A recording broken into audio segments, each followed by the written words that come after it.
a judge recommended for removal for racism. Yeah, bias. I'm going to take you to the video and then provide the update, okay? Here it is. The red one across. Go hang out at the car, all right? I'm gonna look for these keys, You're done. Get off the property. Yes, Judge Gall. I'm a judge. I'm telling you, get off the guys, hey, dude, go wait at the car. No, go to the car. Go to the car. I'm about to car. You tell your mother you were on a property that you weren't supposed to be at. Go. You're done. You're done. Get out. Officers, you gotta tell them to get off the property. Right, but they're not. They got nowhere to go without. I don't care. They can call an Uber. I asked them to wait at the car. Call an Uber. They're not gonna find it in this right now. Go to the car. I mean, Jesus, that's finding a needle in a haystack. Get off. You can figure it out. We're looking. We're gonna look, man. We have no idea. Get off the property. They could be across the street. Go on a golf ball. Just go hang out up in the road at your car. Get off the property. There's a fight here. I don't want anyone on the property. If I have to clear it out, I will. They're not going to find keys. They'll find them tomorrow. They could be anywhere. Exactly. They were the ones punching my husband. I'm done. They're off the property. They're lying that they just showed up here. They've been here. So you know what? They need to get off the property.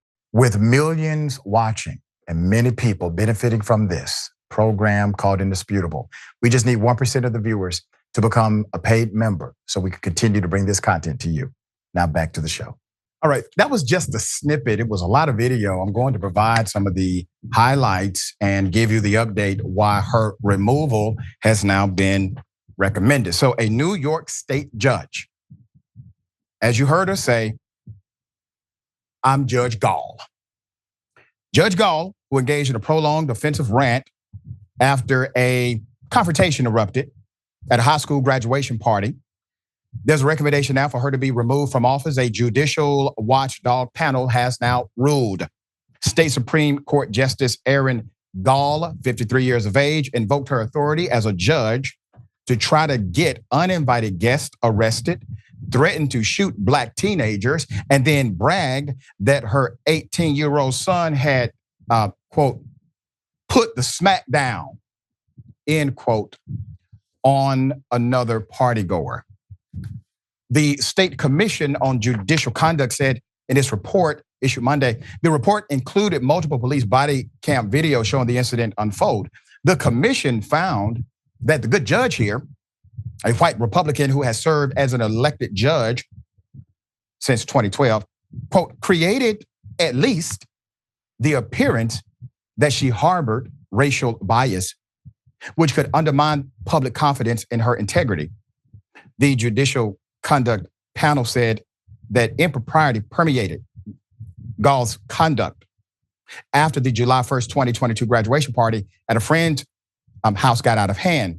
Quote, her wide array of misconduct severely undermined public confidence in the judiciary and in her ability to serve as a fair and impartial judge, the commission said in recommending her removal. So the judge, who has been sitting on the bench during the 2 years it took for the Judicial Commission to complete the investigation, is now suspended with pay. She gets a nice $232,600 a year, while New York's highest court, the Court of Appeals, decides her fate. So meanwhile, her attorney said Tuesday she'll appeal the panel's determination. The judge testified during the investigation, saying that the violent skirmishes at the graduation party triggered, now I want you to understand her particular defense here. It triggered memories of a 1990 assault she suffered as a college student. Julianne did not dispute his client's comments, but said she was in a state of fear, dismay, frustration, and exhaustion when she made them. Put the judge back up again. Judge, I wonder, in all of your years as a judicial ruler of affairs, has anyone been in front of you because they had a day or maybe a night where they were in a state of fear, dismay, frustration, possibly exhaustion? Did you give them grace? Did you let them go? You're not a reformer. You don't believe in such things according to your track record. So why should the committee all of a sudden agree with progressive policy when you yourself never have? According to the report, the judge attended the party at a friend's home in New Hartford, New York, with her husband and 3 teenage children. The party's host hired a bartender and provided a keg of beer that guests could serve themselves from. A large number of apparent party crashers showed up at 11:30 p.m., the panel said. 4 black teenagers arrived after learning of the party from a live video feed, and the driver then lost his car keys, according to the report. That's what they were looking for. Arguments and fights broke out between invited and uninvited guests, and officers from multiple law enforcement agencies responded. Police body cam footage showed the judge telling black teenagers, quote, "You gotta leave. You're not going to find your keys.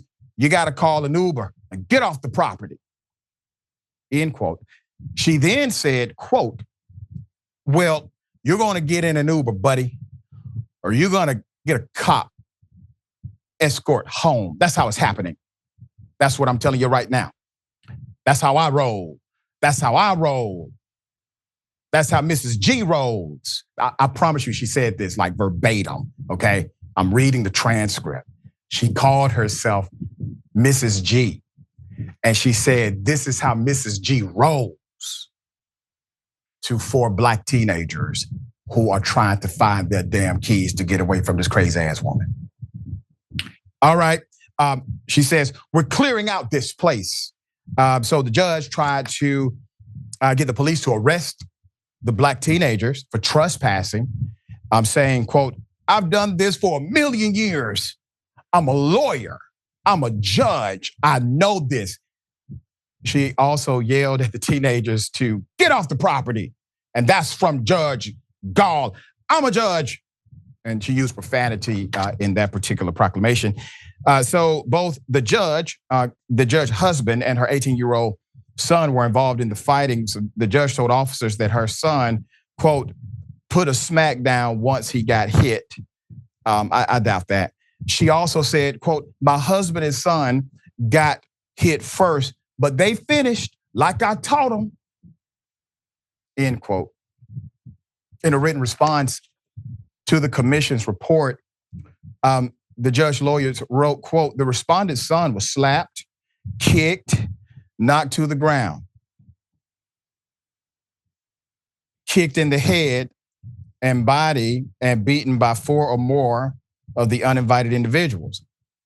Her husband, in an attempt to rescue their son and stop the fight, began pulling teenagers off the pile and was assaulted himself in the process. He sustained bruising and swelling to both ears, and his shirt was torn." Now, I don't advocate for violence, all right?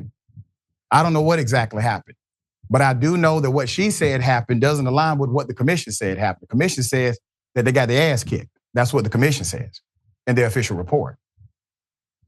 All right, so the body camera footage shows that the judge alternated between complaining that the officers were not arresting anyone and assuring officers that she was on their side. Quote, listen, but guess what? The good part is I'm always on your side, she said. "You know, I take anyone down for you guys. You know that," end quote. Whoa, Judge. God damn, finally. Honesty from the bench, even though you're at a party with teenagers and drunk for some reason. So the judge told police that the black teenagers, quote, "don't look like they're that smart. They're not going to business school, that's for sure," end quote. She also said that if the teenagers were to come back looking for their keys, quote, "you could shoot them on the property. I shoot them on the property," end quote. The judge's behavior was, quote, "as shocking as anything I have ever seen in my 40 years of judicial ethics enforcement," said Robert H. Timbet-Jekian, the commission's administrator and counsel. He's the head guy. 40 years, decades of judicial service and judicial policing. He's never seen something this extreme. This individual who showed significant bias, not only bias against Black people, but bias for law enforcement, you have to question rulings that she has handed down over the years where her bias, her now known bias, is evident and, well, apparent. Because in order to serve in that position, you're supposed to be an impartial judge. Anything but. All right, Yasmin, thoughts here. Yeah. One of the inherent problems with any and all of our systems really is that they're susceptible to human error and human bias. They only work as well as the humans running the machines and running the systems allow them to work. And when it comes to law enforcement, whether you're talking about, the beat police or the prosecutors or the judges, whoever, there are rules and guidelines that they're supposed to follow at every level. But eventually it all comes down to one person or a handful of people doing the right thing. Look at what happened on January 6th. It came down to Mike Pence doing the thing that he was supposed to do. And look at what's happening with the Supreme Court right now. They're supposed to be the most just and the most thoughtful people in the land, but they are flawed human beings, and their flaws are impeding their ability to perform their jobs at the level that the job requires.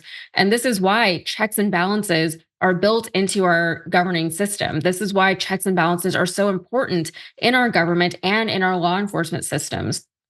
The issues really arise when those checks are not being performed as they should, and when those balances are imbalanced, right? Yep.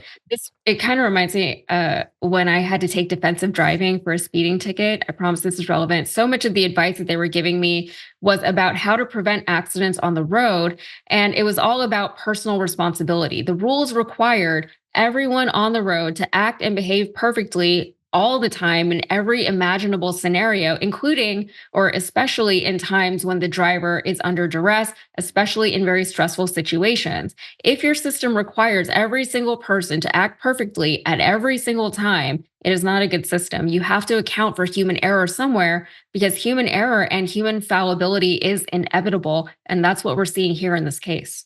You make a great point, and that's why oversight is so damn important to these processes. Great point.